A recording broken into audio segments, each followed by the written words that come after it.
नमस्कार महा रोषे को आपण मानक स्वागत। आज मु गोटे भेज कोफ्ता करी देखेबी से कौन कौन दरकार देखी नि।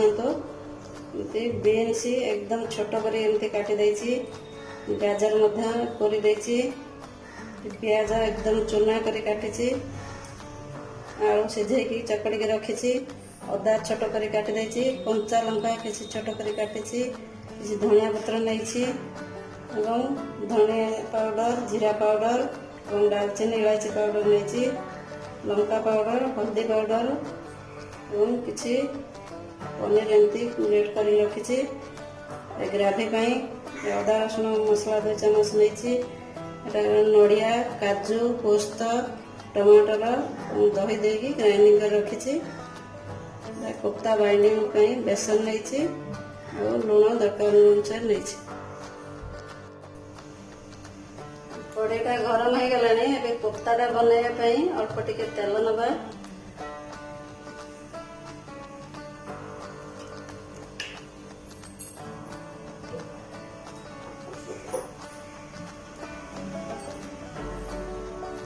अदा कटा पकेबी,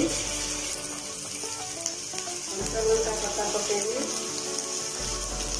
पियाज अल्प पकेबी,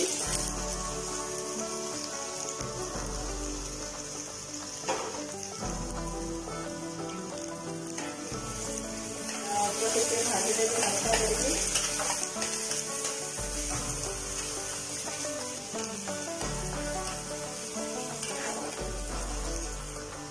पियाज तो अल्प हल्का भजा जीव, बेसी लाल हम नहीं। बीन्स टा पकईदेवी,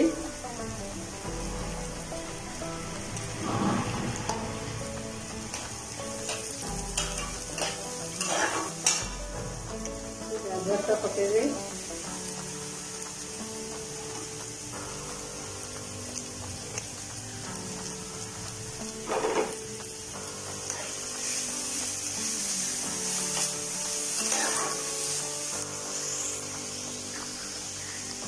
लुण पकेबी ये दरकार,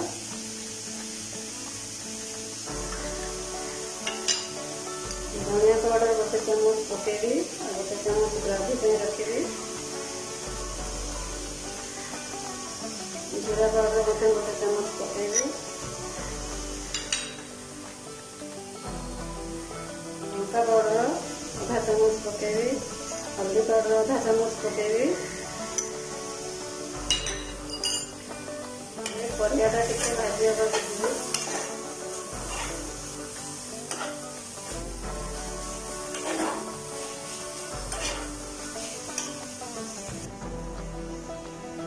परिवाटा टे सीझी गलानी। एवं दालचीनी इलायची पाउडर टिके पकेदेवी,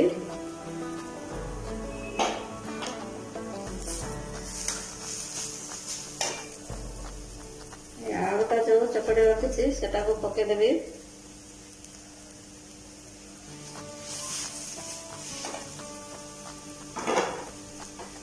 धनिया पत्र किसी पकेबी,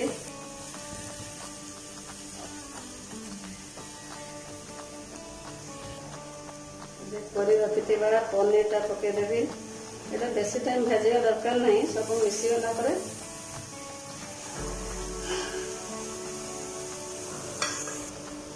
सब भाजी हो गलानी। एबे मु बाइंडिंग बेसन टा पकेदेवी,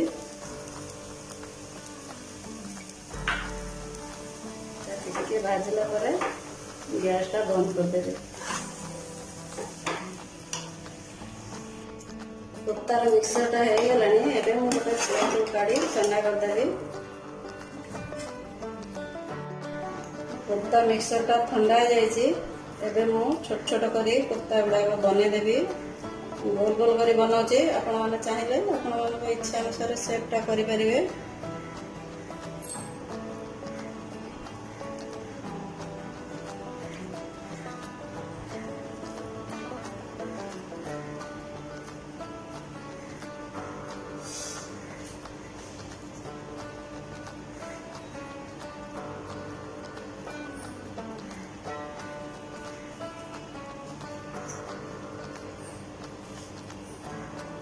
एमती सब गोल गोल गुड़ा कर कोफ्ता बनईदेवे।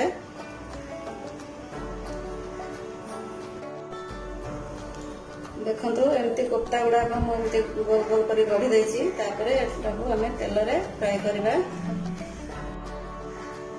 तेलटा गरम हो गलानी एवं मु कोफ्ता गुड़ाक आधे भाजीदेवी।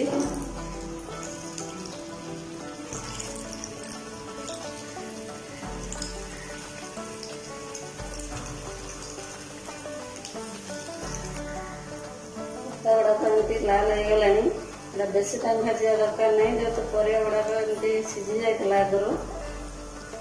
एवं प्लेट को काढ़ीदे। ग्रेवीटा बनवाई मुझे 4 चम्मच तेल गरम करछि। गोटे तेजपत्ता पकेଇବା। छोट पियाज किसी काटी रखी।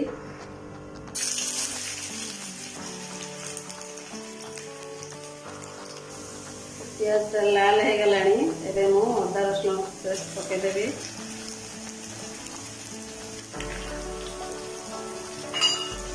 टे पानी देदेवी।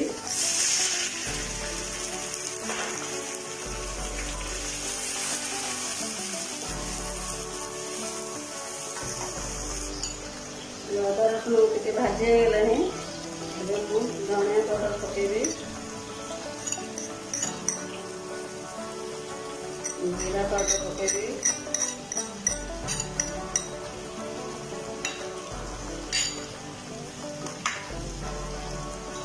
लंका पाउडर पकेबी। गोटे चामच देती लंका पाउडर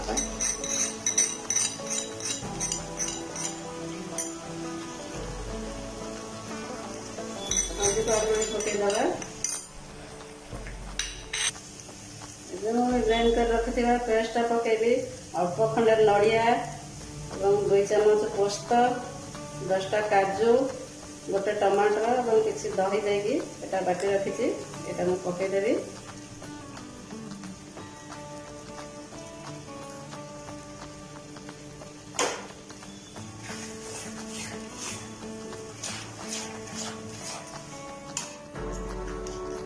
टेस्ट अनुसार लुणटा भी पकईदेवी।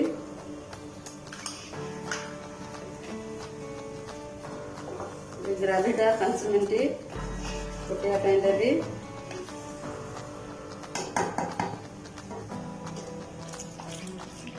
मसलाटा हो आसलानी एवं दालचीनी और इलायची पाउडरटा देदेवी।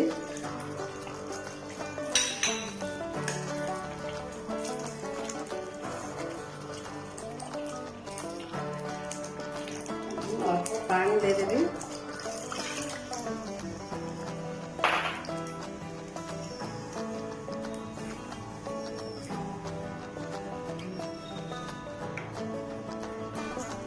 ग्रेवीटा फुटी गलानी एवं मु कोफ्ता गुड़िक पकईदेवी। एवं हमर भेज कोफ्ता करी प्रस्तुत हो जाइए। आपण माने बनैकी खातु एवं वीडियोटी केमती लगिला लाइक करंतु, कमेंट करंतु, सब्सक्राइब करंतु, पाखरे थिबा बेल आइकन मध्ये क्लिक करंतु।